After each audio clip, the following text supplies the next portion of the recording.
Hey everybody, welcome back to another episode of the Fantasy Pros Football Podcast. I'm your host, Dan Harris, and it's a happy day for me today because the first time in, I don't know, feels like forever, the three of us are here, Mike Tagliere and Kyle Yates. Find us on Twitter at Dan Harris80, at Mike Tagliere NFL, and at Kyle Y NFL. Boys, how are you today?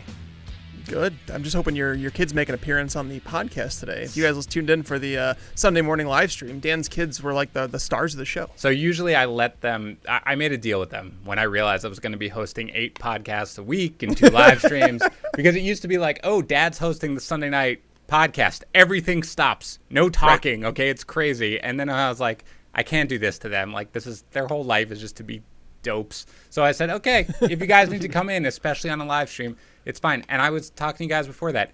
I like the strategy. I'm not going to lie, because when they come on, people, it's hard for them to be mean when you have a little dude right next to me and a little girl on my left shoulder and they're just talking nonsense. It's really hard for people to get too mad at whatever advice you're giving. So I was telling you guys, it's not a bad strategy if you want to try that out on Sunday mornings. I'm just saying, especially since you're struggling with your voice. Yates, how you doing? You missed last week for most of our podcast. We missed you.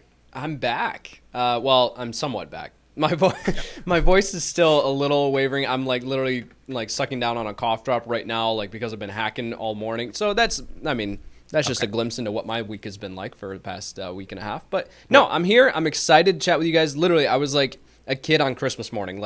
I'm just so excited to talk to you two because I haven't done that for so long. So I'm ready. Well, we're bound to let you down. Yeah. Okay. I would expect nothing less. Right. Yes. Yeah. Well, look, this is a good show. And the reason really is because I was thinking about last week, we were all over the place. And this is why it's good to have the three of us talking about it. We were very different on how we viewed the pickups last week. We do our consensus article. You guys should check it out. It's at FantasyPros. They tweet it out from the main account a couple of times. If we update our waiver wire rankings, it automatically updates in there so you can see them. But we were different about Mike Davis. I mean, Yates, you were bearish on whether or not you should pick him up. I was not really excited about Devonta Freeman, even when he came out late and stuff like that. So it's good for us to get 3. Hopefully we'll get some disagreement, but also some consensus so we can give fantasy managers some solid advice. So look, today is waiver wire day. That's what we're going to be doing. We're going to be talking about our waiver wire pickups. But if you really want to do it right, you should check out our waiver assistant. It's over at fantasypros.com/myplaybook. Identify the top players to add in your league, view the percentage of experts who would add that player to your roster, and get a detailed analysis of the impact of any free agent pickup would have on your team. Now, Waiver Wire, our waiver assistant, just one of the many amazing features in our My Playbook tools that's available to our premium members. We've got a great offer for you today to get our highest premium tier for the rest of the season free. Just go to fantasypros.com/offers. Again, go premium for free at fantasypros.com/offers. All right, so game plan for today. As I said, it's all waiver wires. We are going to talk about the notable waiver wire pickups by position. We'll start with running back, wide receiver, quarterback, and tight end. Then we'll talk about our top 5 overall. Then we're going to give our top QB and DST streamers for week 4. And then we're going to do drop or keep because I feel like there are a lot of fringe guys and tags. A couple of them we talked about last night on the Sunday night show, which you can watch again if you missed it. You can go to youtube.com/fantasypros. We live stream it, so you can watch it live, but you can also watch it now. Yates, I'm going to ask you about a couple of guys that Tags and I were like, do we drop this guy now? So I'm going to keep those guys even separate because I got a lot of guys who, look, we're in week 4, okay? I got a team that's staring down 0-3 unless I can somehow keep, Lamar Jackson. We got to make some tough decisions, so let's get into it. But first, let's start with running back here. To me, there are 2 guys who lead the way. Let's start with Tags, okay? Tags, who is your top running back to pick up this week? It was Jeff Wilson, and if you guys read my article on Saturday mornings that comes out, or even check the waiver wire rankings last week, you guys would have had Jeff Wilson on your roster because Dan and I argued about him. And granted, Dan's process was actually correct in terms of McKinnon getting more of the touches, but fortunately there was enough to go around for both of these guys. But Jerick McKinnon suffered a rib injury in that game. It just goes further to show that Jerick McKinnon is not built to handle a giant workload. Even if Jerick McKinnon is active this week, I believe it's going to be more of a 50-50 timeshare, and Jeff Wilson is the one who's probably going to see the majority of goal line touches, considering that rib injury. So, Jeff Wilson is my number 1 waiver wire ad. So let me ask you a question, Tex. Are you just absolutely assuming that Raheem Mostert's out? Because it's a really mild sprain. There was talk that he could even be back this week, but you're just assuming he's out. With an MCL sprain, I mean, I don't know how you come back after 1 week. Okay. I don't know how that happens. Like MCL, what they call an MCL sprain is actually a tear. It's just how bad is that tear, and I don't know if that heals on anybody, in 1 week. It's not to say that he can't play through it, but why push it back when you have other running backs who have proven to be competent? So, I mean, I guess I shouldn't assume that he's automatically out, but I don't think he's going to play this week. All right. How about you, Yates? Is Wilson your number one for running backs? No, I have Wilson at 2. And the reason, I agree with a lot of Tags' points. I don't think Raheem Mostert comes back for this week. I think at least one more week, right, for him to sit out. And then we might be talking about him coming back, the week after that. But the reason why I don't have Wilson at 1 is not because he went 12 for 15 on the ground. Like he's always been able to find the end zone. That's not a concern. It's the matchup next week, particularly. Right. So this is not a situation where he's a long-term solution, right? Because we were talking about Raheem Mostert coming back. How severe is McKinnon's injury? We don't know yet. But it's the matchup against the Philadelphia Eagles defense that just shut down Joe Mixon. So I just think that I'm not super confident in rolling out a guy who went 12 for 15 against a really, really stout defense. So that's why he's at 2, though. I still think he needs to be added. And who's number 1 for you? Is it Hyde? It's Carlos Hyde. Based on the news that we got before recording that Chris Carson is a 1 to 2 week injury is what he's looking like. So I doubt he plays in this next game. Seattle doesn't need him to win this matchup.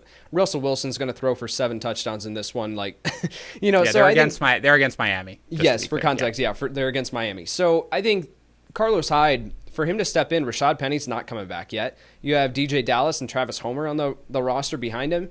Carlos Hyde's going to get the majority of the work here. 15 carries and opportunity to score in this one. Yeah, I'll take Carlos Hyde. Okay, I'm going to follow up on a couple of questions with both of you, but first, Tags, is Hyde your number 2?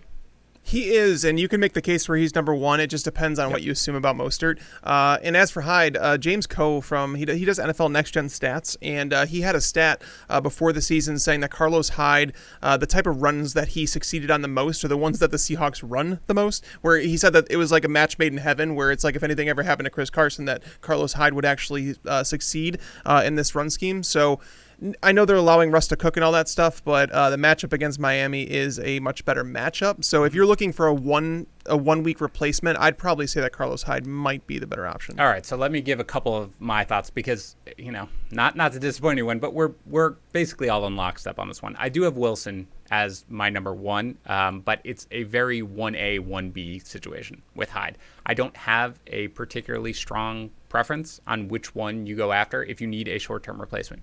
The one thing I will say is that I feel pretty confident that Carson is going to miss 2 weeks. And the reason is they have their bye coming up after 2 weeks. So they've got Miami, they've got Minnesota. They're probably going to win both games pretty handily, you would assume. And if so, there's really no reason to push Chris Carson. That's especially true as the running game becomes less and less important as a part of their offense. Russ is cooking, and he whatever he's cooking, I'm eating. I mean, it's very, very good. They don't need to worry about it that much. I think for me, if you're going long term, I do think Wilson, because I do think that there is a possibility, and I want to know what you guys think about this, that Wilson carves out a bigger long-term role. I don't know how long Tevin Coleman's going to be out, but he's on IR. I don't know if it's a, I don't remember the exact timeline. It could be longer than that. Wilson, has talent.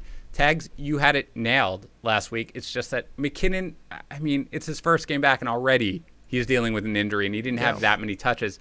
He is a guy who Mostert has dealt with injuries in his career. He has a chance if he can show, more than the 12 for 15 on the ground. He got it done in the air a little bit. If he can show, he can carve out a bigger sort of role in this San Francisco offense, because as we talk about all the time, Kyle Shanahan wants to rotate backs as much as possible. I don't think he wants to do it where Raheem Mostert is really leading the way. So let me get a fab percentage of you right now. I guess, first of all, whichever one's your top running back, Hyde for you, Yates, and Wilson for you, Tags, are they your top waiver wire pickup of the week?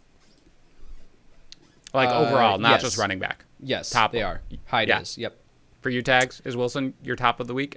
Yeah, well, and by the way, after talking and Yates making some points that he did, this is why I always like talking with you guys in the podcast. Just looking at those matchups and thinking short term, because I don't think Jeff Wilson is a long term solution either. Because again, Mostert will be back, and I think you're right, Dan, in terms of him carving out a role as the season goes on with Tevin Coleman out 4 to 6 weeks or whatever it is. But Carlos Hyde could potentially be a 2-week starter in the matchups that they have if Chris Carson's out. So I'm actually going to go Hyde. I'm going to move him in my rankings. So kudos to Yates on this one. I will say that I'd be willing to go if you're one of those teams that's struggling, like you have Christian McCaffrey and you didn't get Mike Davis or something like that. I think you should be willing to go 20-25% for Hyde. Yeah. How about you? Yates? This is the happiest day of my life. And to be clear, can we just make it clear that it was more my point about the fact that they have a bye coming up in 2 weeks, and so it's probably a 2 week. No, okay, fine. We'll give Yates. Yates, what percentage of your fab would you add it? Wait, hold on. Text, just to be clear, you said 20 to 25% on Hyde. How about Wilson? That's where I had him. I actually had him at like 15. And thinking about the short-term replacement, 15 to 20 is where I'd say Wilson belongs. Okay. All right. Yates, fab. What do you got for those? It's the guys? exact same. It's the exact same for me. 20 to 25 for Hyde if you are especially desperate at running back, and then 15 to 20 for Wilson. Yeah, I think that's in the range. I think I'm probably more at the 20% range for both. I don't have a strong preference for Hyde because I do think that Wilson is going to be a startable option for you next week. It is a bad matchup, but I think it's the 49ers. They can figure out a way to involve Wilson enough. So I've got 20% on both. Right now, I still have Wilson as my 1, Hyde as my 2 overall, not just with running backs. But they're, again, 1A or 1B, and I'd be 20% max on each one of them. But it is something, and this is, guys, I mean, we don't talk about this all the time, but we did kind of reference it last week. This year, more than ever, given all the injuries that are coming, and this week wasn't even a terrible week for injuries, but there are a lot that are coming down. The short-term play is the much more important play, which is why I loved Mike Davis last week, and I said 30 to 35% on Mike Davis, because he's a guy who you knew was going to get all that work early on, or at least we thought was going to get all that work early on. So you're willing, and this is with your fab bids, you agree that you're basically willing to spend maybe more than you would with a guy who's, Hyde's shelf life is almost certainly 2 weeks tops, right? Because Chris Carson could be out for the next 2 weeks. Rashad Penny's going to be back soon. Right, exactly. And they've got a bye. So once you get to Arizona in whatever week that is, 7, then, Hyde's going to have very little utility at that point, but you're still willing at this point to spend 20 to 20. It's a rent a player, basically. Yeah, right? Good. Very good. Okay. Other running backs. Yates, who's next on your running back list, and is this a person that you think fantasy managers should be adding? The next person's Rex Burkhead, Yep. but you can add him, but I don't know if you necessarily want to rely on him for anything more than a week. Like Burkhead, his involvement in this offense was primarily through the air, right? He didn't get a ton of done on the ground. 3 touchdowns, we can't deny that. And there are going to be people that are listening to this that want to spend like all of their fab on Rex Burkhead. I guarantee it, because they see 3 touchdowns and they're going to go crazy. But this is still the New England Patriots backfield. Like this is still the backfield that has so much volatility week in and week out. Yes, all running backs went ridiculous last week. Sony Michel with 8 for 117 off the top of my head, just ridiculous efficiency. That's not going to happen every single week, okay? And the scoring opportunities are still very minimal, and that's not even taking into account that we don't know when James White is going to come back. James White might roll up to the facility on Thursday, and then there goes Rex Burkhead's opportunity. So if you spend 50% of your fab, even 30%, I just think that is so much invested in a running back that I don't feel comfortable with, because you could be left sitting there going like, okay, well I just spent all this money and now I can't start Rex Burkhead. Yeah, and don't forget there's another Patriots running back that should be coming back soon. But Tags, I mean, first of all, Yates, give me the fab percentage. Okay, you miss out on Wilson, you miss out on Hyde. You're a running back needy team. How high are you willing to go on Burkhead? If I'm a running back needy team. Well, let's go here, okay? Because there is always a scenario where you're like, oh gosh, somebody in one of my leagues started P. Ryan this week. So you've got different scenarios. In that point, you're like, oh my God, give me Rex Burkhead, please, somebody. But if you're at a point where you're not desperate, it's not like you need definitely somebody to start, but you are looking for running back depth. You are short on running back depth. Where are you going there?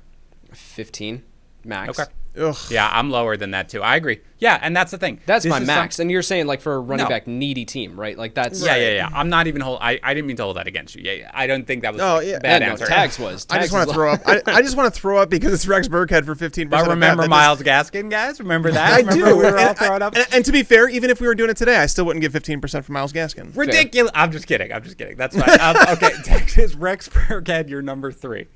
No, I have Damian Harris as my number 3 running back because I mean, it's about that goal line role. And Sony Michel, I know he had a big game, but Damian Harris was the guy that was pushing him for his job through training camp, and they were talking about that he could potentially start the year as the 1-2 down back. And I don't think that one performance against the Raiders changes that. The Raiders are one of the worst teams in the league when it comes to stopping running backs. So, the fact that he only had 8 carries shows that they really don't trust Sony Michel anymore. I think he's lost the trust in that coaching staff, and that Damian Harris is going to have a role. But in the end, I'm not spending more than like $2 on someone like Damian Harris, because the Patriots running backs, you just don't want to you don't want to roster them. I have Rex Burkhead in one league where I picked him up this week and I had to start him. If anybody wants to give me anything useful for him, I will give him away like happily, because once James White comes back to this team, his value goes in the dump. But again, we have to pay attention to Damian Harris and whether or not he's going to be ready to play this week, or if he's going to remain out if James White's back with the team, because there could be a 1-week value for Rex Burkhead. I just don't see it. Yeah, that's where I have Burkhead at 8%, a very precise number. This is where I'm looking. I'm like, oh, all right, I'm not spending 10% of my budget on Rex Burkhead, but if I desperately need somebody for this week, Burkhead's a good player. He fits what they need to do. He factors into the passing game, and you've got Kansas City next week. I think if you desperately need somebody for this week coming up, that's why I have him at 8%, but no other running back on my list, and I have Harris 5th, actually. I have Brian Hill 4th, which we'll talk about. Both those guys are 1% of your budget guys. Those guys are like, all right, fine, if I've got to do something. Burkhead might be a guy who I think could factor in potentially next week. And again, you are week to week at this point. You are just trying to survive, do what you can. We're not even at bye weeks yet, so I don't know what we're going to do when we get there, but for now, do what you need to do to survive. So Burkhead is an 8% max guy for me. Exact number, 8%. Figure that out. If it's like a percentage of it, you've got to do it like, okay, I'll bid $17.38. That's exactly how much you bid. Yates, do you like Harris 4th, or is there another guy on your list? I do have Harris 4th, but it's not anything crazy. I'm not looking at anything necessarily like looking at adding any of these guys past Rex Burkhead, and you heard it in my voice, like I'm not even super excited about adding Rex Burkhead. So like all these guys, again, we're talking about in the context of anything more than an 8-person league, right? Like again, your running back depth has just been decimated with these injuries, and you need production week in and week out. You can't be adding this guy who could potentially be a stash down the road. So I just don't think Harris, even if he comes back, there's too many mouths to feed. I don't think that he is going to suddenly come in and be the main guy, and he's not going to get goal line work because it's going to Cam Newton. So I'm just not super excited about any of these guys. I have Frank Gore still somehow on this list. I really don't care. Like, that's just where I will pay someone fab money to take Frank Gore off my roster at this point if I had. But let me ask you guys, what about Brian Hill? He's a guy tags. We mentioned it last night. You were not excited about what you saw from Todd Gurley, even though he got into the end zone. Gurley had 35 snaps. The Falcons talked about getting Hill more involved. He had 23 snaps, 10 touches, 80 yards in the score. Is Hill not a guy who you're even thinking about adding? No, he's a stash. Okay. He's someone that I don't want to spend any more than like $2-3 on him in fab. But if you could stash him on your bench, I don't think it's a bad idea. I think the Falcons coaching staff is about to get fired. They can only fire so many coordinators before Dan Quinn loses the job. And I don't know what that's going to look like. Are they going to go to Dirk Cutter as the interim head coach? I don't know, but it could allow for some other input, because Todd Gurley he's only on a 1-year deal with that team. It's not like they have a long-term commitment to him. If he's not playing very well, and he's not, he looks terrible. He looks again, I mentioned it on the podcast last night. He looks like a 30-year-old running back that's just kind of going through the motions. He's not creating any yardage for himself, whereas Brian Hill scored on a long run last week, and while I was watching it, I was like, Todd Gurley doesn't score on that play. Right. And that's why I think Brian Hill's someone that you should stash. I don't know if they're ever going to give him the true number one role, but it's becoming more of it's becoming a closer timeshare. I think it was 14-8 in terms of the carries that they got this week. So it's closing in, and if something were to happen to Gurley where he were to miss any time, which is, it's definitely possible, Brian Hill's someone that we would be talking about on the waiver wire show that you should be adding. So why not just stick him on your roster at the chance that he might turn into someone? Yeah, I like that also as a stash. That's why I wanted to ask about it. And I would prefer him to someone like Harris, because it's very difficult for me to see anybody on the Patriots. Well, real quick, I want to say this about Damian Harris is that let's pretend for a second that Damian Harris is activated and he's active on game day and Sony Michel is deactivated.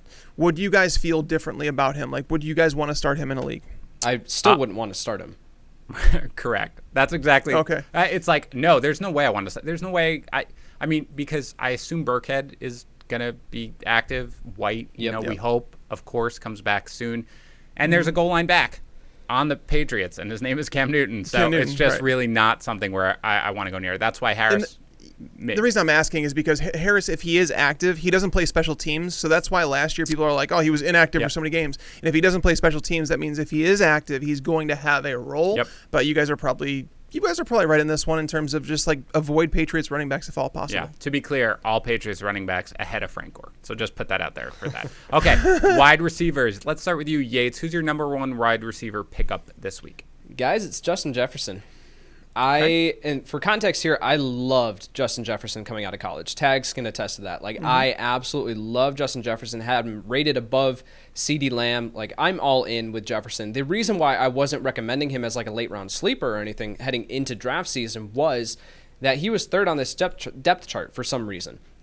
That they had put Olabisi Johnson ahead of him on the depth chart. He wasn't getting the snaps to start, and then he exploded yesterday and showed the talent that I think, warranted him being ranked above CeeDee Lamb and Jalen Reagor in my pre-draft rankings. So looking at Jefferson, and now you look at this offense needs someone else outside of Adam Thielen and Dalvin Cook to step up. They absolutely need someone else. And the Vikings ended up running more plays yesterday than they had previously the first two games. So that is enticing moving forward. I think that Jefferson, and this is part of it too, Jefferson going up against Houston, Detroit, and Atlanta, I believe, over the next three matchups. Those are great. Seattle, not Seattle, not Detroit. Excuse me. Yep. So those are three really, really enticing matchups that I think you can roll out Justin Jefferson as a flex based on what you saw.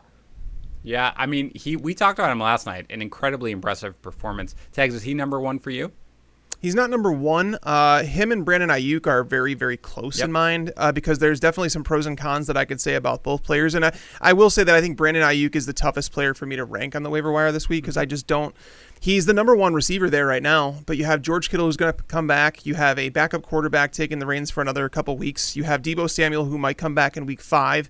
You have a run-first team. I just don't know how much I can trust Bradon Aiyuk. At the same time, Justin Jefferson is not the number one on his team. He's never going to be unless Adam Thielen is hurt.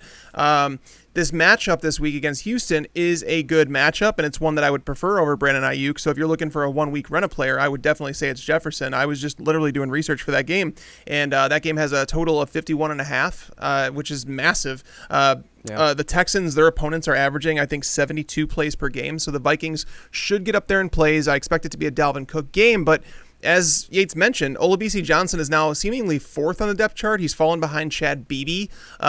So Justin Jefferson should be a lock. If this team is running, what the plays that they typically do, around 60 to 65 plays, we should see Justin Jefferson getting, 5 to 7 targets per game, and that's worthwhile in fantasy. However, I don't have him as my number one because I think that goes to Alshon Jeffery. Yep. Because the Eagles desperately need him back on the field. He practiced in a limited fashion last week. They obviously ruled him out. But if he does come back, this is a guy who walks back and he's a safety blanket for Carson Wentz. And I understand it's not sexy to play Alshon Jeffery and nobody wants to say it or anything like that, but he is a guy when on the field, he produces. Okay. So out of curiosity, do you know Philadelphia's upcoming schedule, Tags, off the top of your head? I mean, I know they're playing San Francisco this week. That follows up with Pittsburgh, which is followed up with Baltimore. So, yeah. Yikes. By the way, we'll talk about it. We talked about it last night, but can you drop Carson Wentz? I have a very firm opinion on that. But that is my one worry with Jeffrey coming back because I still think this week is a little bit of a long shot. He returned to limited practice for the first time last week. It's a Lisfranc injury. We have absolutely no idea what happens with those. They're the most notoriously unpredictable injuries that you can have. With that said, he's my number one guy too. And I do want to make it clear, and I think we're all, Yates, I'll get to you in a second on how you view Alshon Jeffery. And actually, I guess we haven't heard about Aiyuk from you either. But for me, Jeffrey, Aiyuk, Justin Jefferson, they're all right there. Those are the clear three guys. I think that if you need a wide receiver, you're looking to pick up. And again, Jeffrey may not be back this week. He certainly is up in the air. So if you have to make your waiver pickups on Monday or even on Tuesday, you may not have enough information to do. You should also push your fab deadline to Wednesday nights, by the way, just a pro tip. But if that's the case, there's a lot of uncertainty with Jeffrey. So if you are not strong at wide receiver now, or if you need somebody this week, Jeffrey may not be your guy there. I do slightly prefer Aiyuk, although Yates, I think you brought up great points, and we mentioned it last night. Jefferson's big game happened when the Minnesota offense looked so much better. And that's sort of look at this. Perhaps this is something we need to be looking into. And he's got a great matchup coming up. So I guess, Yates, talk to me about Bradon Aiyuk and then talk to me about Alshon Jeffery and where they slot in. Then we'll talk what percentage of our fab we're willing to give up. Sure. So just with Jefferson, too, like Tags mentioned, he's the number 2 behind Adam Thielen. Well, it's different than other offenses because the tight ends are not involved in this offense. Dalvin Cook's barely involved as a receiver out of the backfield, too. So Jefferson is he's the number 3 option in the overall offense. So that's the difference there. With Bradon Aiyuk, guys, I have him at 11. I don't really want to touch him because... Wait, hold on. 11 overall or 11 at wide 11th receiver? wide receiver. Like, wow. I do not want to touch Bradon Aiyuk. And this is because a lot of the factors that Tag said, like, this is a run-first offense. The matchup that they just had was perfect for Bradon Aiyuk to explode with the ground game working as well as it did. Then you have the question marks of, is Jimmy Garoppolo coming back? Is Nick Mullins? Guys, if Nick Mullins is starting at quarterback next week against the Philadelphia Eagles defense, I'm not expecting good things from this offense. Like, I'm just not. And then you have Darius Slay now going to just say, okay, I'll lock down Bradon Aiyuk, a rookie wide receiver who I thought was raw coming out. I'm not expecting big things from Aiyuk moving forward. And then George Kittle going to come back. Deebo Samuel is going to come back. Like, all the targets in a run-first offense are suddenly just going to disappear for Bradon Aiyuk. So I think this was the one game that we can say Aiyuk hit his ceiling. I just don't see a ceiling moving forward. All right, I'm tossing it to you, Tags, but I do want to make a general commentary on this podcast. This is something that I absolutely love about the dynamic that we have. I'm like uber conservative with how I rank. I'm just like very vanilla. I take into account a lot of factors. Tags is diving deep. Yates, you are always bold, and I love it. And I think that adds so much value to everything that we talk about because you have your takes, you back them up strongly. I mean, I love, people loved our T.Y. Hilton, yelling match that we had on Friday, but you back them up and you have reason for your opinion, and it is good. It adds value, I think, when you have these differing opinions like this. With that said, Tags, please go take Yates down. Go ahead. I'm not going to take him down. I like listening to this stuff. I mean, I think that's why I like doing this show with you guys. Like, as you mentioned, Yates is like the more one willing to stand out on a limb and say T.Y. Hilton is outside of his top 50 wide receivers in the draft rankings. That's worked out so far. Yep. And then he, like, obviously saying Justin Jefferson is his number 1 wide receiver. I actually agree with a lot of what he said about Jefferson, and I was having difficulty ranking those guys. So if you want to tell me you're going to take Jefferson over Aiyuk, I have no issue with that. I love the fact that, Dan, you brought up the future schedule for Alshon Jeffery. Had I known that he was placing the Steelers and the Ravens over the two following weeks, I would say anybody who picks him up is actually going to drop him during that period, so you don't need to pick him up. Yes, I mean, that's why I think we do this show, and I think that's why none of us have any issue giving the other person crap. So I appreciate you guys and the fact that you look forward because, like, as you guys know, I'm on a week-to-week basis in terms of, like, writing the primer. I never look ahead in the schedule, and that's one of the things that I look forward to learn from you, Dan. So I appreciate the insight, and I might move Justin Jefferson up to my number 1 wide receiver this week. Okay, but you're not doing what I want you to do, which is to take Yates down on ranking Bradon Aiyuk 11th. That Dan was all says, I mean, take Yates down, and he spends the entire 2 minutes complimenting me. That's a bit like outlandish for my take. Now I want to know the players that you have ahead of Bradon Aiyuk, because you could tell me that you're like, okay, I'll take Jefferson, I'll Alshon Jeffery, I'll take T. Higgins, but are you really going to pick up Curtis Samuel over Bradon Aiyuk? So, you're really going to take Scotty Miller or Cole Beasley? Yeah, so that's the point. So looking at this, all these guys past like my top 10 overall is kind of where I focus in, because that's where the majority of people are going to be looking as far as their waiver wire rankings. And then after that, I'm kind of just like, throw them into a giant bowl in a tier, and I really don't care which one pops out, right? Like, so with Aiyuk at 11, like, yes, looking at it, I should probably move him above Curtis Samuel, because I just don't see it with Curtis Samuel. So, yeah, I should probably move him above. But as far as much more than that, like Scotty Miller. Who else? I want to know who else. Scotty Miller? Scotty Miller. And listen, stop. Okay. No. And I've got your back. I've got your back here, Yates. Go ahead. So if Chris Godwin misses time, Scotty Miller becomes an intriguing option, even though the matchup next week sucks. Yeah. Terrible. It's a terrible matchup for Scotty Miller. Totally get it. But he's getting targeted deep downfield. He's getting utilized in this offense. Mike Evans, 2 targets, 2 yards, 2 touchdowns last week. Like, he's not seeing the targets. So, like, I just don't think that we can ignore what Scotty Miller's doing. We can't ignore what Cole Beasley's doing. Like, everyone just wants to hate on Cole Beasley, but this offense in Buffalo is insane right now. It's cooking. Also, John Brown got injured. I mean, we don't know how serious. Yeah, exactly, it is, exactly. Yeah. Joel, John Brown potentially out. Like, and we haven't even talked about Gabriel Davis, who I'm not necessarily looking at. Again, put him in a bowl. I really, whichever one pops out. Don't really care. But like with Cole Beasley, 100 yards last week, guys. We can't ignore that. So Cole Beasley's a bye week guy for sure. Like, you could plug him in during bye weeks and get a decent like 9-point PPR floor. I'm fine with that. But right now, are you adding bye week options though? No, because Cole Beasley though, I think next week against Las Vegas, Josh Allen could throw easily over 300 yards yet again. And if John Brown is out, then Cole Beasley becomes an intriguing. I'm trying to look at this with the perspective of these teams that are dealing with wide receiver injuries. Let's say that you have T.Y. Hilton and you want to drop him because he's not good anymore. Then you can say, like, I need an option to fill in. And I can dropping T.Y. Hilton for Cole Beasley. I can go in and I can pick up this guy who is now producing and has a role. So, like, guys, I have Greg Ward at 6 because he saw 11 targets last week. Dallas Goedert likely going to miss time with an ankle injury. Alshon Jeffery likely not coming back this next week. They're gonna need Greg Ward, and it's a fine matchup for him. So I'm fine rolling out Greg Ward over Brandon Aiyuk. Okay. So I do want to say this.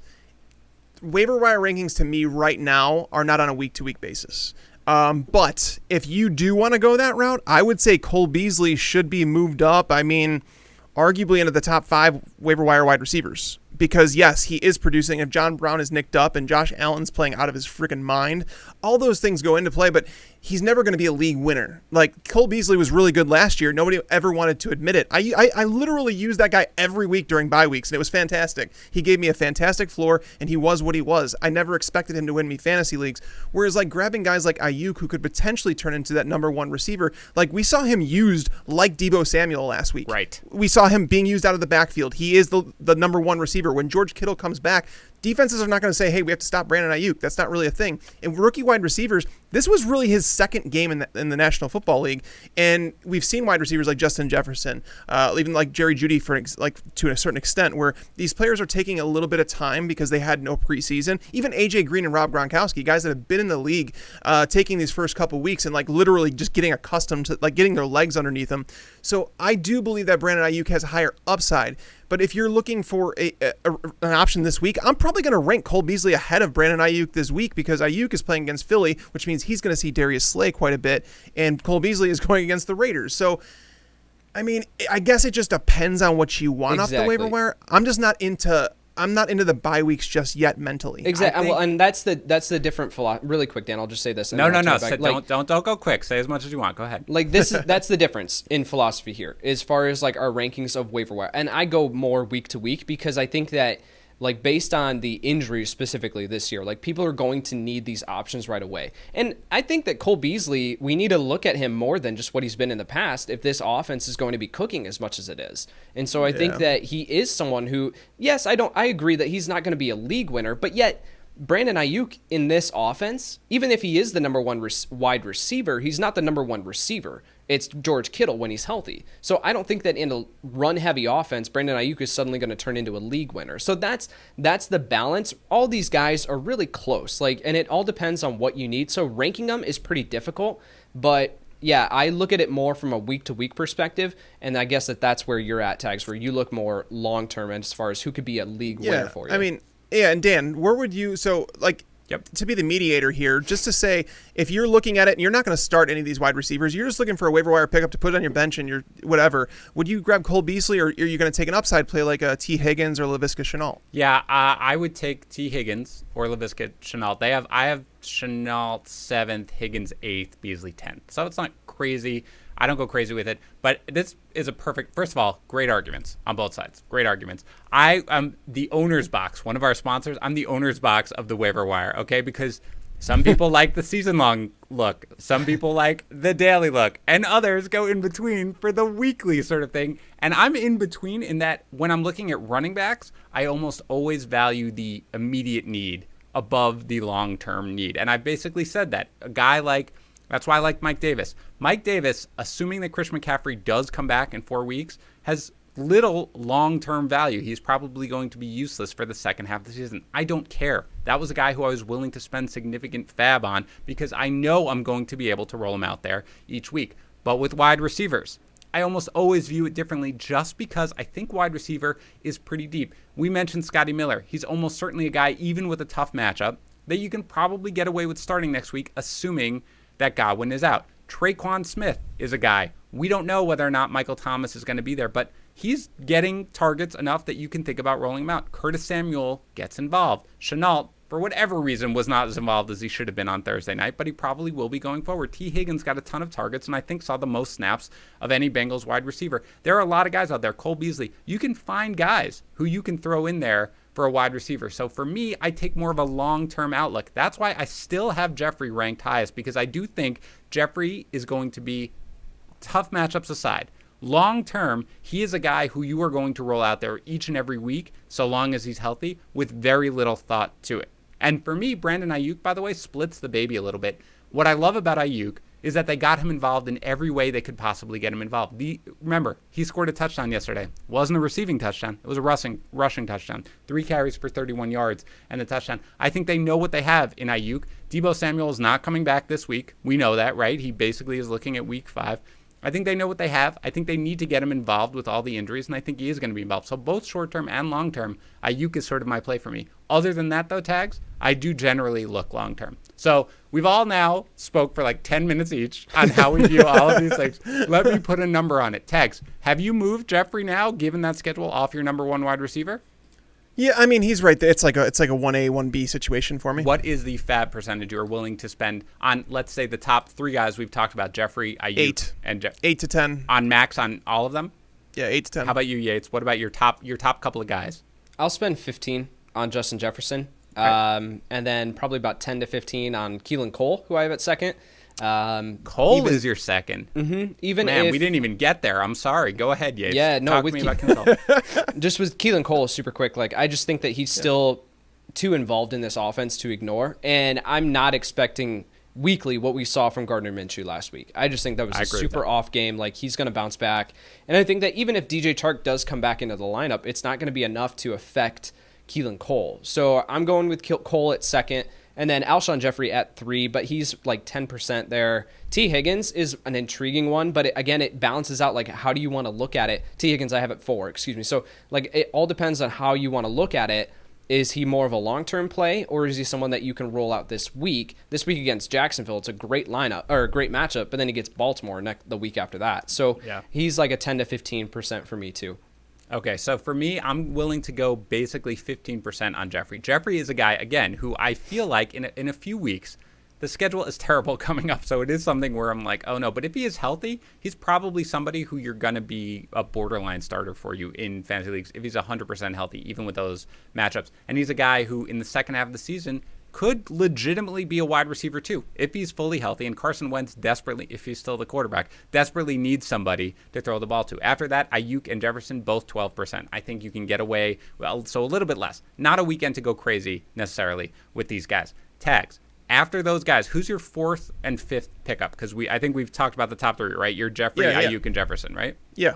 4th is Keelan Cole. DJ Chark, by the way, is undergoing more tests today. Oh, no. On his chest. Me neither. Yeah, I saw that pop up on Twitter today, and it made me wonder if there's a bigger issue going on with him that we really don't know about, because they've called it chest and back injuries. We don't have much to go off of there, but they were saying he was undergoing more testing on Monday, which makes me worried about the fact that he might not be available. Yeah, that's actually gonna factor in big time for me, because I was assuming, since he was trending up right before the Thursday night game, that this was just it's Thursday, we don't have enough time. But if he's seriously hurt, that changes Cole. Yeah, go ahead, Tex. Yeah, so I mean, it's definitely something we got to pay attention to as waiver wires approach.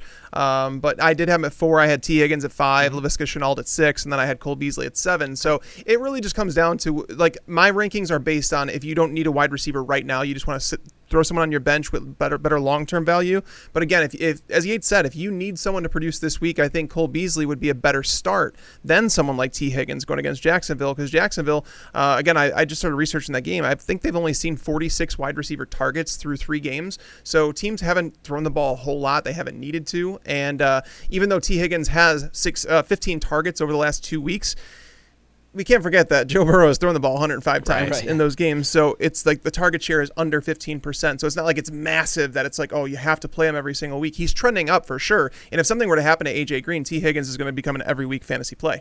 But it's more of like, that's why I prefer him over a Cole Beasley, just because I think that he has higher upside long term, especially if you're just stashing him on your bench. I will mention one final thing before we go to quarterbacks, which is if you are in our Fantasy Pros league with our kids, where we set up a league for our kids, our old dog who died a couple of years ago was named Beasley. So you can expect my son to use his waiver claim on Cole Beasley. And so if you want him, you better go get him. Tell your kids that. Okay, let's go to quarterback here. Let's go back to you, Tags, for your first one. Are there any quarterbacks? Who's your top quarterback off waivers this week? Oh, this one's tough because I haven't been able to go through the games just yet. It's between Kirk Cousins and Ryan Fitzpatrick. If you were to go back to I think it's week 7 of last year, and like basically that's when Ryan Tannehill, and I found this stat going back to look for something on Ryan Tannehill.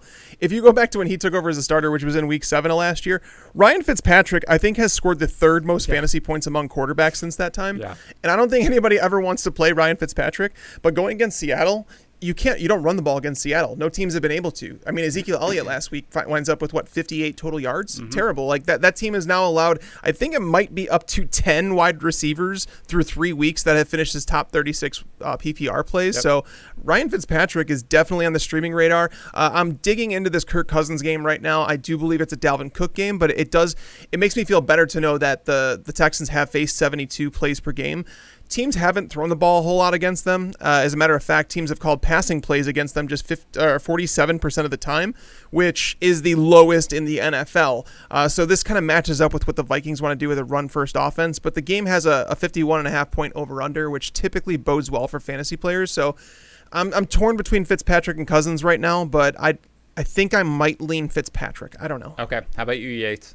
I'll go Cousins and then Fitzpatrick, but it's a 1A, 1B situation. I'm fine with either one of them. Tags made my arguments. That was well said. Sorry to be a downer, but I'm exactly the same. I mean, I have Cousins legitimately like 21st. Also, when you look at my overall waiver wire rank, I mean, quarterbacks are always low just because I don't know. There are like 18 guys you can stream every week. I don't really care if like, ooh, I need Kirk Cousins necessarily. But Kirk Cousins is 21st and Ryan Fitzpatrick is 22nd. So they are legitimately right there next to each other. No Foles for you guys. You're not named the starting quarterback. Not going after him. Indianapolis? No? Not yet. Okay. All right. Fine. Well, far be it for me to drum up any controversy over Chicago. Tight end. Yates, who's your top tight end waiver wire pickup? It's Eric Ebron. And this is because, like, if you are desperate for a tight end, and I think you can roll out Eric Ebron, involved in the red zone, saw that red zone target, was able to make a really nice catch in the back of the end zone from Roethlisberger. And I think the reason why he saw 7 targets last week was because Deontay Johnson left the game with his potential concussion. So we just don't know at this point his status for next week. So if you're looking for a tight end, you really, really need an option. I think you can go with Eric Ebron, and he can produce for you if Johnson misses. If Johnson somehow comes back from this, passes concussion protocol, then I'll be more hesitant. But as of right now, I'm fine with rolling out Eric Ebron. 7 targets, 5 catches, 52 yards, and a touchdown for Ebron. They made a point to get him the ball. How about you, Tags? Is Ebron your number 1? He's my number 2. I actually wrote in the primer last week that Ebron had run 55 pass routes through 2 weeks, which was top 20 tight ends in football. And I had said Ebron is someone to watch as the weeks go on because it shouldn't surprise you if he has a big game with the number of pass routes he's running. But save that for a week that they're expected to throw the ball a whole lot. I didn't expect them to throw the ball a whole lot against Houston, so I didn't play him as a streamer. But this doesn't surprise me. He's someone that can be added, but there's just so many weapons there. I would prefer to wait, and I don't think that he's an every week tight end that you could just plug and play. I think one player that could potentially be that guy is Mo Alley Cox. Okay. I think they let the genie out of the bottle, and I don't think they could put him back in. Okay. Jack Doyle he's just a guy. That's the definition of Jack Doyle. He's fine as a tight end. He stays in to block. He's a 3-down tight end, but he's not a guy that's going to get a whole lot done in the passing game. And knowing that Paris Campbell is out for the season, essentially, I'm just going to assume that Paris Campbell's not going to play again this season. Fair, yeah. T.Y. Hilton, clearly not looking like the player of old. Zach Pascal is whatever. Michael Pittman can't stay on the field. He's always hurt. Mo Alley Cox has played fantastic. And I know he only saw 3 targets, but he turned them into production this week in a game where Rivers, what did he throw the ball, 21 times? So it's not like he could have racked up a whole bunch of targets anyway. But Rivers has always loved his tight ends, and Mo Alley Cox is the most athletic one he's seen in quite some time. So I would take my chances on him being a potential every week starter over Ebron, who is going to have some splash weeks for sure, but I just don't want to rely on him every week. 3 analysts, 3 different opinions on who your top tight end should be off the waiver wire. And for me... Are you going to say Jimmy Graham? No, I'm not going to say Jimmy Graham. I'm going to say Logan Thomas, who's still only 25%. Yeah. Dude, no. No. Here's... Okay. Against Baltimore? Okay. No. Well, hold on. Let's make it clear. If you need somebody to start this week, Logan Thomas is not your man. Okay? You are not starting Logan Thomas this week against Baltimore. And again, this is just what I do. Running backs this week. If you need to stream somebody this week, yeah, I would agree that both Ebron, number 2 for me, and Mo Alley Cox, number 3 for me, probably even Jimmy Graham, number 4 for me. But for long term, Thomas just continues to get the crazy targets. And I understand. Bad targets. They're bad targets 100% of the time. There was a It's like Chris Herndon. Are you excited about Chris Herndon? There was a report this morning. About what that Rivera was basically like, I don't really know if we can do that. Like, I don't know exactly what he said. He did, yeah. But he said we can't put our players through that anymore. We can't do this. I mean, this is just horrific quarterback play. And I think that if you replace him with whoever, I mean, I don't know. Is Alex Smith even? But yeah, is it? No, I don't is it think he's Kyle Allen. Then I assume. But either way, we are talking about Dwayne Haskins. I okay? know. You know what you need to it's do, all Zach? bad. Become a Jets fan, and then you can look at other options, which are like, boy, those options are disgusting. But when you're a Jets fan, you're like, oh my God, this is amazing. These are the best players I've ever seen. They should trade for Mitch. No, stop it. Okay, when you've got Dwayne Haskins and you see him going, you're like, all right, I'll take Kyle Allen if you're going to give this guy 7 to 9 targets a week. I think also, to be clear, they're all way low on my pickup rankings. I'm not buying into the Mo Alley Cox thing. I'm just not. He played, slightly more snaps than Doyle here, and maybe he will continue necessarily, but I do think that they were easing Doyle in a little bit. Although you've made a good point that Mo Alley Cox does, the genie may be out of the bottle a little bit because he is playing well. And Eric Ebron, again, I think it was a lot of it, although they made a point to try to get him the ball, it was mostly Deontay Johnson being out. Right. And it's a concussion. He may be back. I think when he's back, there just aren't enough targets there for Ebron to really factor in. I will make it clear. Those are my top 3. It is very, very minor. But Logan Thomas, the guy, they're terrible targets. But I think at some point if they could But real quick, though, Dan, are you picking up Chris Herndon? No. Well, he's getting targets. They're bad. He's not getting as many targets as Logan Thomas. As many targets? Not as targets? He's not getting as many targets as Logan Thomas, right? I'm going to pick him up. The New England just came out. I'm going to go have definitely some surf and I'm going to go park my car. Yeah, I'll watch the game over at a bar in Harvard. It'll be great. Logan Thomas, again, he's getting like 7, 8 targets a game, and at some point, if they do make the switch, I think those are look. Let's make it as clear as possible. My official recommendation as to who to pick up at tight end is nobody, okay? It's to start a fire. You can get a tight end somewhere Leave else. your tight end spot empty. Yes, don't correct. play one. All right. You know what? I've been beaten down too much. Let's go to our top 5 waiver wire pickups of the week. Let's start with you, Yates. Overall. Okay. Overall, I have Carlos Hyde at number 1, Justin Jefferson at number 2, Jeff Wilson at number 3, Keelan Cole at 4, and then Alshon Jeffery at 5. All right. How about you, Tags? All right. I have it Carlos Hyde, number 1, Jeff Wilson, number 2, and then the next 3 are all bunched together. It's Justin Jefferson, Alshon Jeffery, and Bradon Aiyuk. Yeah, Tags, we have the same top 5 exactly, but they're all bunched together. I still have Wilson number 1 and Hyde number 2, but it is 1A and 1B. And as we have been talking about it, I will admit that I'm like, Hyde's probably the better pickup for the short term. So he'll probably move to number 1 for me. And again, I have them both at 20%. And then I have Alshon Jeffery, Bradon Aiyuk, and Justin Jefferson through our top 5. So we're pretty aligned there, just with a little bit of a different option. We talked about QB guys coming in, but are there any other QB streamers that you like? We talked about Cousins, probably Fitzpatrick. They're probably the best 2 that are widely available. Anybody else on your radar, Tags? Could we consider Deshaun Watson a streamer? Probably not. My guess is he's rostered in too many leagues, but I am totally kidding. fine. That was a joke. But he hasn't finished as a top 10 quarterback through 3 weeks.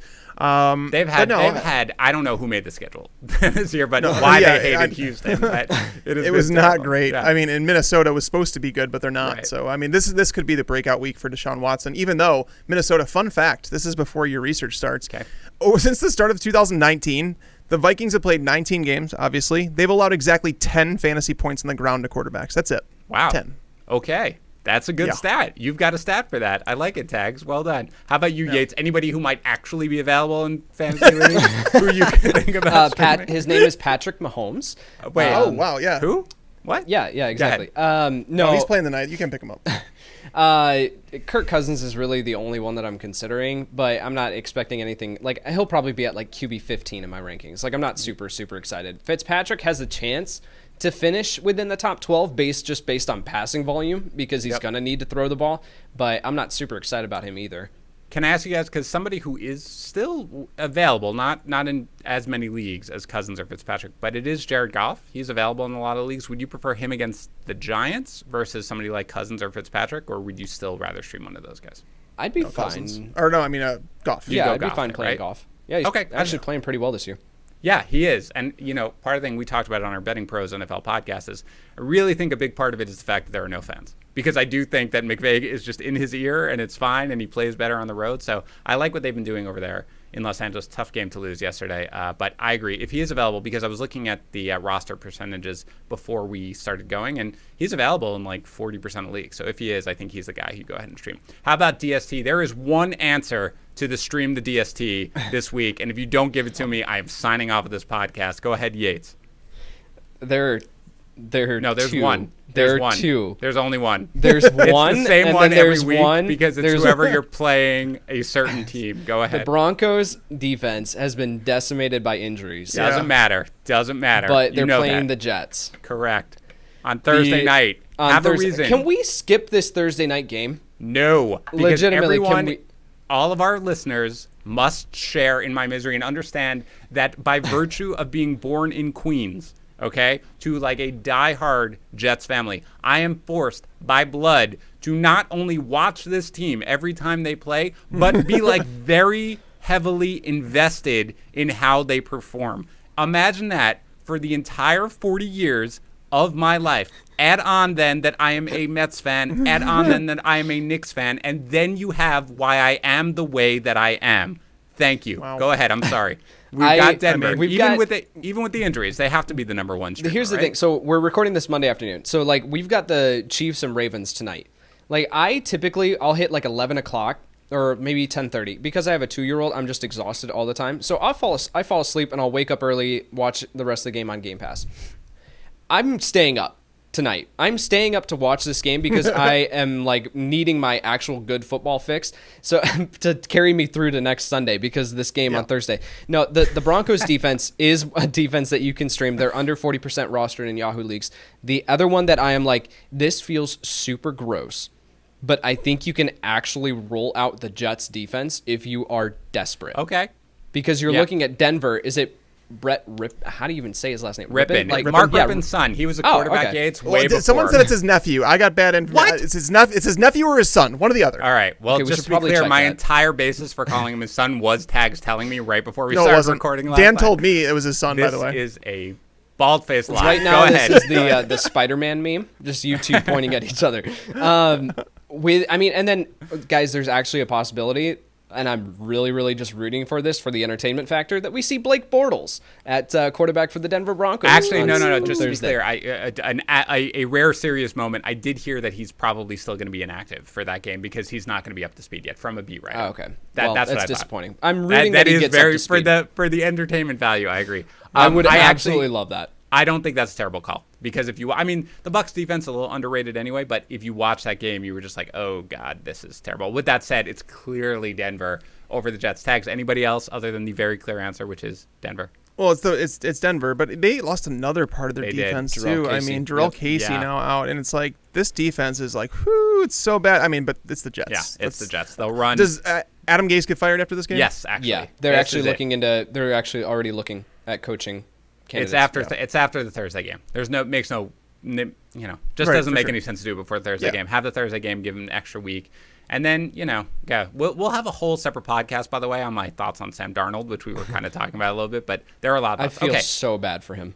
I do too. Yep. That's why everybody's like, what do you want to do when you inevitably get the number one pick? And I'm like, man, he hasn't gotten a fair shake. Well, I don't really know even yet what to make of him. Regardless, nobody cares. Drop or keep. Let's go there. This is the fringe-worthy guys who might be droppable, might be keepable. I will start, Yates, with you very quickly on a couple of guys that Tags and I mentioned last night. Are you dropping T.Y. Hilton, drop.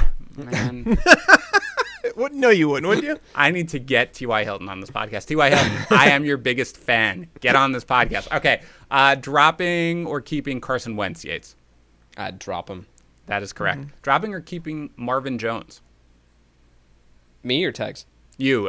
Tags and I discussed this all last night. Dropping Oh, or sorry. keeping Marvin Jones? Keeping him. Yeah, I think Tags, we were sort of like... We were borderline. We were saying it depends on who for who. Yeah. But that's it just fair. depends on how deep the league is. Yeah, Right. it is tough. Well, I know the answer to this one for you. Yates, drop or keep Evan Ingram? Answer is never should have drafted, right? Never should have drafted him. Got it. Okay. All right, let's go to actual drop or keep. We'll start with you, Tags. You don't need any analysis, but I know you guys will throw in a little bit anyway if you want. Maybe. Drop or keep Tags, DeAndre Swift. Hold, I guess. Oh, God, I feel so gross saying it, but I'm going to hold. All right, Yates, drop or keep? He saw 6 snaps? I think that's what it was. I didn't see the official number, Yeah. but I think it was like 6 Yeah. snaps he played. I drop him if you need a running back. If you need Carlos Hyde, drop him. Yeah, that's the right answer. Hold if you can, but if you're in any sort of roster crunch, just drop. Yates, drop or keep any Giants running back? Drop him. Tags. I'm going to keep Devonta Freeman. He was not caught up on the playbook. It's clear that Deion Lewis is not going to get that workload, and he's still a starting running back. Remember James Yeah. Robinson? Nobody was really excited about it, where it was like, we don't want to do that. And then I'm not saying Devonta Freeman's going to win you a fantasy league, but in a league where guys are starting Jeff Wilson and Jerick McKinnon in 10-team leagues, it's crazy. But we're there, so I say hold Devonta Freeman. That's fair. That comes with a caveat. Yeah, it depends on who, but Wayne Gallman and Deion Lewis should never have been added. Yeah, that's fine. And I will say that you probably shouldn't even have bothered picking up Devonta Freeman, so you can feel free to drop him. That is the Harris official stance. Let's go to text. Oh, you know what? This one doesn't count. I wrote this last night, and then he wound up having a good game. Start a drop or keep Drew Brees, tags. I mean, he's a streamer. I guess you keep him. I mean, they're playing against Detroit this week. Yeah. I think they're going to run the ball over Detroit, but Yates. He's in that same territory, streaming option. I'm fine dropping him if there's a better option. Yates, start drop or keep Leonard Fournette. Drop him at this point. I don't want to deal with this backfield. Tags.